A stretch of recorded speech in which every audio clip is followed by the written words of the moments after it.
Hi everybody, thanks for watching the video.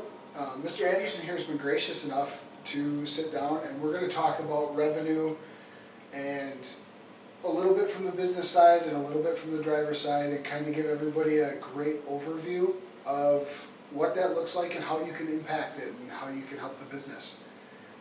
If you want to tell me a little bit about your background, Scott, and why you're such a perfect person to talk about this. Well, I've been in the business for about 27 years now. I cut my eye teeth on working for Big Brown and worked in the hub and feeder direction there. And then I worked for a couple of other trucking companies before I came here. I did a stint with US Food in their operational, as far as their relays and hub and feeder spoke type operation, which really, truly, if you look at what we try to do in either a Midwest or a PA configuration, it really does match that type of work that I'm familiar with, or most familiar with. So I like to think that I've got a few knowledgeable parts that I've gleaned over the years from different operations. Obviously, when you work for different companies, you take the good, you leave the bad, and then you try to develop, I guess, more positive energy toward your next operation. So I hope that we bring that to the team here, and that we can instill that and inspire others to do that as well on our floor. Awesome. And as far as revenue, what do you look for most when you're trying to plan out and maximize a particular driver's revenue? What's the important thing from your viewpoint? I think there's a misconception that we look at mileage on loads, and I truly think that the big oversight that we have is we really need to focus on the time. Time is the one essential part that you don't get back. So once that ELD starts for the day, that driver is relegated to optioning out those 14 hours that he has in that day, and any wasted space or time associated with that of that daily work routine is time that we don't get back. That time then equates into their mileage band for the day that they're successful at. So for instance, when you look at an 800-mile load, it might seem at first glance to say, hey, that's an 800-mile load, that's great for me. But when you look at the characteristics of that 800-mile load, if it picks up on Monday morning at 8 o'clock in the morning, but it doesn't deliver until Tuesday at 1700 or 1800, and you have a successful driver that can manage 500 to 550 miles a day, well, the first day is his 5 to 550 miles. But now, because of the time and the appointment time that's set on him, he's literally going to be constrained to day 2 to being relegated to anywhere between 250 and 350 miles.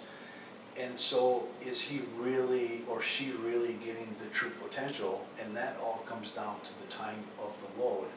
Are we better off, in this particular instance, doing a 300-mile load that's a drop and hook with open-ended windows, and then another 300-mile load with open-ended windows, and successfully turning a third 300-mile load in that same time frame, whereas you're averaging 400 miles a day on truck 1 with the 800-mile load, and now you've got a potential of opening up 900 miles over that same time frame, and you're technically putting, potentially another 200 miles on that second day. Truly, the difference with the time when you look at it is missing that opportunity to put those miles on day 2. The only way at the end of the week to get that mileage opportunity back is to work into a Saturday or a Sunday.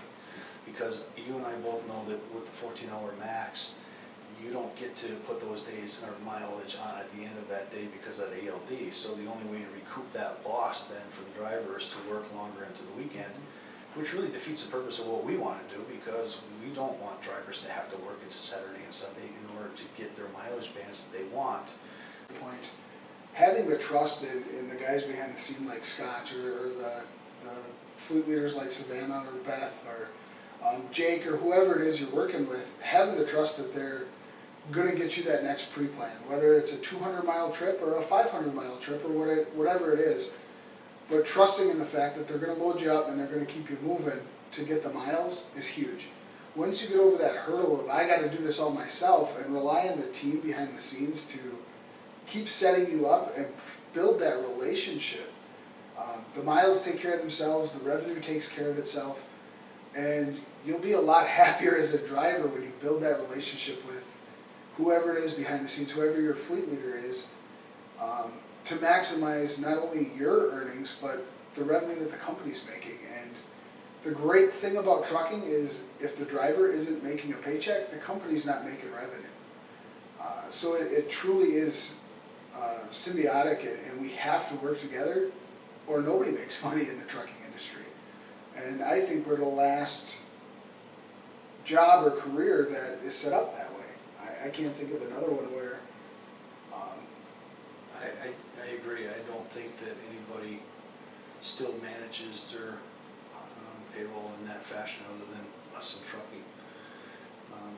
One of the other things I want to point out too, we talked about the time, about obviously, we talked about the gap when we lose that time and the ability to gain those mileage. And I'd like to state that when you have the ability to get to that next shipper or that next delivery point with your hour or two that you have remaining, the closer you can get to your next pickup, the more critical it's going to be for you in terms of being successful for that next day.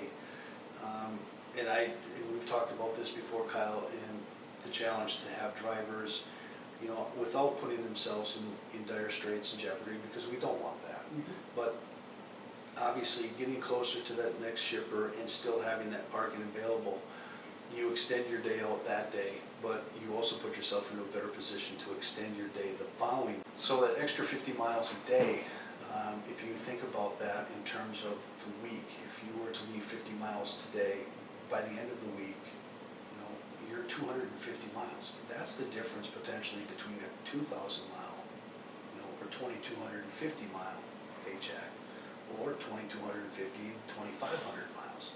So if you look at that, and that's just the small portion. If a driver were to land on a drop and hook and had 2 hours available and had the time to grab the next load and exit Chicago or exit Indianapolis or something along those lines, potentially you could be looking at upwards of 80 or 90 miles. And now when you multiply that factor out, you can see that's a pretty good sizable living at the end of the year. Yep, and from the conversation we had, I actually went back and sat down, and it comes out to $20 to $25 per hour that you leave on the table each day. So if, as you get more skilled, or your drop and hook takes 15 minutes versus half an hour, you have 10 drop and hooks, you save 15 minutes on each one, doing them safe and doing your pre-trips, of course. That's $25 an hour potentially that you're leaving on the table. You sit, and the more efficient you get at messaging and doing it correctly, all those little things end up making your paycheck. It's not the skinny pedal. It's not rushing through a pre-trip or a post-trip. It's getting better at all the little fundamental things and making the decision to push that extra 20 miles. You might like the food better at this place, but there's parking here. Get to that next parking location. And those little decisions add up huge over the course of not just a week, but a year. You're talking $5,000 to $7,000 you're leaving on the table as a driver with little, tiny, seemingly unimportant decisions that you make every single day. And I know your fleet leader's life gets a whole lot better when you communicate. We truly want them to go home with their families like they expect to. So I would think that when you're looking at it from that perspective, the time is really the thing that we look at and that we challenge our fleet leaders and our load planning and our customer service to look at, is how can we compress that time for the driver so that they're into the load and out of the load to maximize their efficiency. That in itself will then draw those miles for them. So, Yeah, and if any of you drivers have watched the Hours of Service video, Rob and myself kept coming back to drive time and you're 14 and managing your clock, and that's the same thing Scott was saying here is everything we do as drivers, 200-300 mile loads is a lot more physical work, planning, and effort from a driver standpoint, but the results are better and your paycheck's bigger at the end of the week. The company's doing better and everybody's happy. So sometimes more work on either end isn't a bad thing, and a 3 or 4 or 250 mile load can help you maximize your clock and maximize that 11 hours a little bit better. And in Scott's scenario that he mentioned, one savior that you can do as a driver is you can flop your schedule. So on your second day, you start off at noon, 1 o'clock in the afternoon, something like that. But that's not always easy either. We're off our circadian rhythm, where sleep rest cycle is interrupted, and now we have to worry about the safety of everybody as well. So there's gives and takes, and sometimes to maintain our schedule and the paycheck we want, the shorter loads are the way to do that. And that's a great point that I don't think drivers always think about. I think they see, oh, 800 miles, 1,000 miles, that's the load I want. Well, not if it's a 4-day window. I want to get there and get it done. Yeah, it looks great on paper in some instances, and we do challenge our CS team to try to make sure, because we do, push that to be the 475 to 525 that we're comfortable with, depending on which part of the country they're working in, right? Obviously, when you're dispatching in that northeast Iowa or southern Indiana is far different than going in and out of Milwaukee and Chicago. I mean, it's very evident, and we hear what the drivers are saying, and we see that when we're looking at our dispatch. But we truly do want CS to, when they're bringing those loads in, not to have that overlay, so that it's more conducive for being driver friendly. But we don't always, are not always afforded that luxury, because we are dependent on what the customer dictates in a lot of cases, and so those receivers may or may not have that flexibility that we do want. So we work through that diligently, but we don't always have that flex. And something, and you can correct me if I'm wrong, is it true that the shorter mileage loads pay more per mile than a longer mile load typically? They do. They have congestion pay, and there are balances within that. I don't know exactly specifically what those breakdowns are, but it wouldn't be hard for someone to be contacted here in the office to get those determining numbers. But there are incentives that the company put in quite a while ago, actually, and it's pretty progressive thinking in terms of a trucking standpoint, because you're literally acknowledging those areas that are difficult to drive into consistently to maintain that mileage band that you want. And so I think it's pretty forward thinking for us to have that and offer that to the drivers, to say, listen, we understand that driving through Milwaukee and Chicago twice and making deliveries into that area is more difficult, and therefore it warrants a bump in pay or a pay increase on that mileage band. And then, obviously we're acknowledging the drop in hooks and the extra pre-trip and the extra post-trip required of that. And so therefore, if that mileage band is shorter than X, then there's additional pay associated with that as well. So, definitely we've taken a look at that as a company and said, this is the right thing to do by the drivers, and I'm pretty proud of that, actually. Those decisions, because sometimes you do need a shower and you want to shut down at a certain spot. But if you let them know that, hey, I'm going to be taking off at this time, or I'm going to be doing that, just that communication and that acknowledgement will go a long ways to helping make up and mitigating some of the impacts that you can have as a driver. I agree. That communication is huge, because really, truly, that backhaul situation, many times we have trucks that go into multiple stops and have multiple options for backhaul. And the system and your fleet leader is selecting the best option for you. But as things change throughout the day, without that update, we potentially could leave a truck uncovered at the end and have a service critical load come about as being open for us.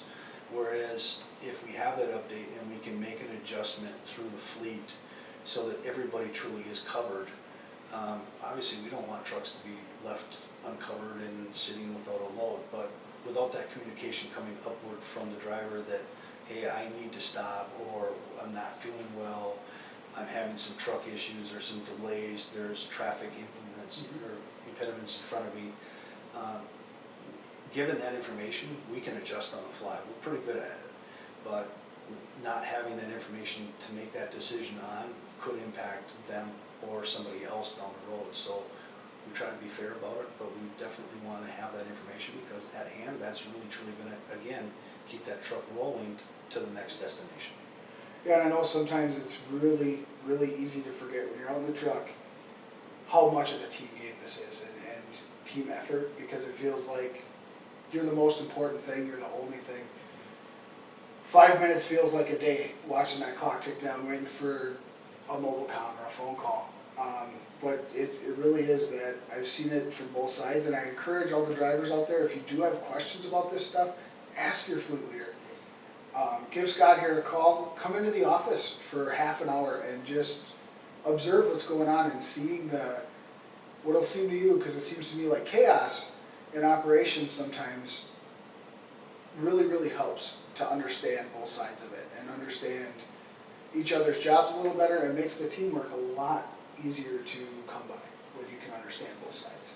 I think the drivers that have accepted the opportunity to sit down and work through loads and things along those lines have come away with a different perspective of what we do and why we do it. And I know it's difficult because, my belief is transparency. And I've said that to every driver that's sat down with me. It's hard when everything is top down and you're in a 6x8 foot cubicle and your only communication is coming one way. So I think the opportunity to come in and sit down with a load planner or a fleet leader and take a half hour or 45 minutes, if you can afford it, to see the network itself and where the loads are lining up and how they line up and how we adjust as a customer service team to try to mash that up so that there are no gaps, so that the drivers have a continuous stream of flow of freight to keep them throughout their week busy and productive, obviously, so that they attain their revenue goals. It's pretty complex, it's pretty wild, and I think that a lot of them get a newfound respect for what goes on from a CS perspective. Customers are very demanding, and so we literally are trying to flex that customer to better suit our driver needs. And again, sometimes we can't always do that because they do stick their heels in sometimes and demand. They do pay us, so that's their right to do that. But from a team perspective, the CS team does a heck of a job making sure that the drivers are successful. Absolutely, and again, I can't encourage all of you enough to try to make some time to come in and see that. It's from me getting out of a truck and coming into the office and sitting with Scott and Donna and the people in operations. It was eye-opening, all the stuff that was going on, and really made me realize that when I was out in the truck, I wasn't the only person, and why some of the things like mobile comm and time utilization and communication and all the things you keep hearing repeated over and over and over, why they're so important. And seeing it is a lot of times better than being told about it. So I guess I don't have anything really to add about revenue or communication. You got anything else to leave these drivers on? I don't think so, other than I offer an extended invitation if anyone wants to come in and set up time to sit down. I'll make time in my schedule if anyone's interested in seeing the where, when, why, and answer any questions available to anyone in the fleet. So awesome. Well, I hope this has been informative and everybody's taken something away from this that's watched it. And if you have any questions or comments, don't hesitate to reach out to us.